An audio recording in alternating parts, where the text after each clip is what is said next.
So, Charles, we got an email question in we want to talk about this week from Wendy, who sent one into the podcast and of course the company there. And she says, Yeah. I rolled over a 401k to an advisor a couple of years ago, and he put all the money into something called American funds.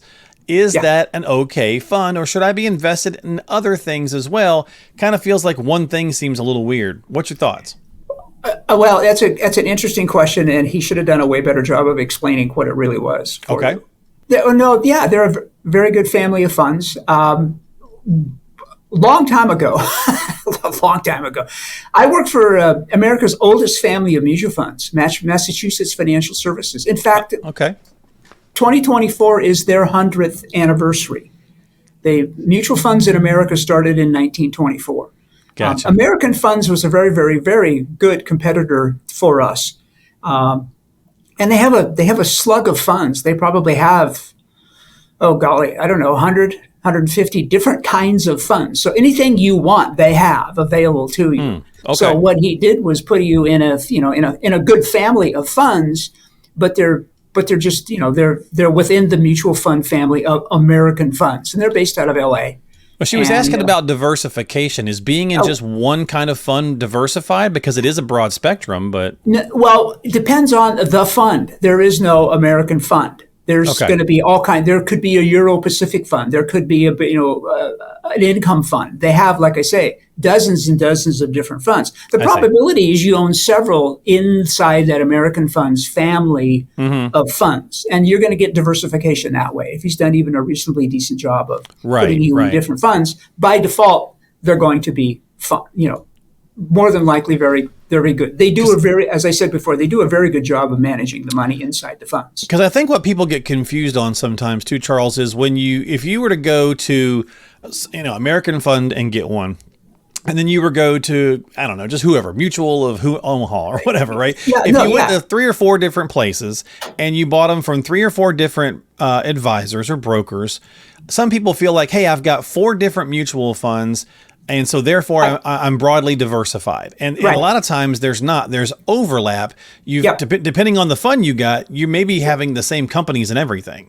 Yeah, well, that's exactly right. And so if you really want to get down into the nitty gritty, you look and see what do they own? What actual stocks do they own inside that fund? Because a fund is just a basket of individual stocks that you're paying American funds, in this case, to manage them for you. Yeah. And the advisor that you're working with has said, this is a good family of funds. We'll use that family of funds. Nothing wrong with any of that.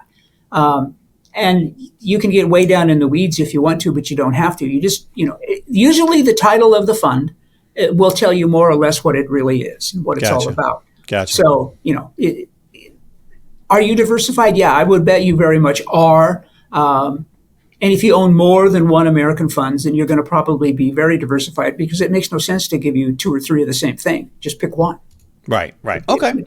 So I guess is that okay? I guess is her main question. Yeah. Probably.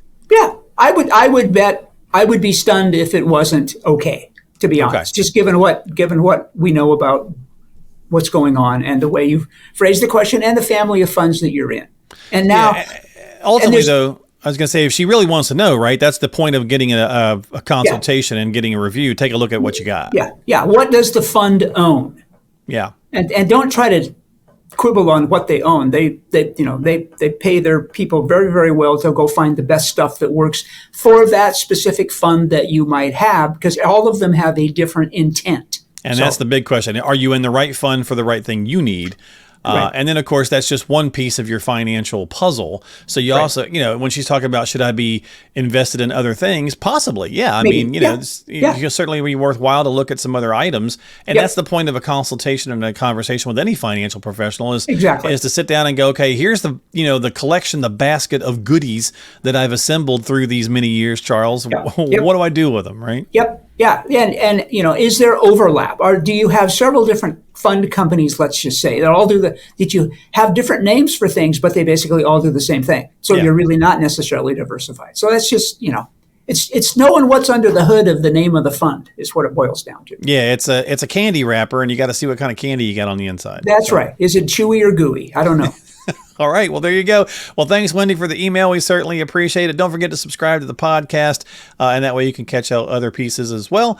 And of course, we do these things all the time. So, and if you're watching on YouTube, don't forget to hit the like button, the little notification button there to catch new little episodes, as well as check out some shorts as well. This is Financial Choices Matter with Charles Scott. Ready to learn more? Get a complimentary review of your retirement landscape today. Reach out to Charles and Sherry at Pelleton Capital. Don't wait and let time pass you by. Sit down and build a rock-solid strategy that keeps the focus on you and your family. Visit Pelleton Capital or click the link in the show description. And don't forget to subscribe to Financial Choices Matter on Apple, Spotify, and YouTube.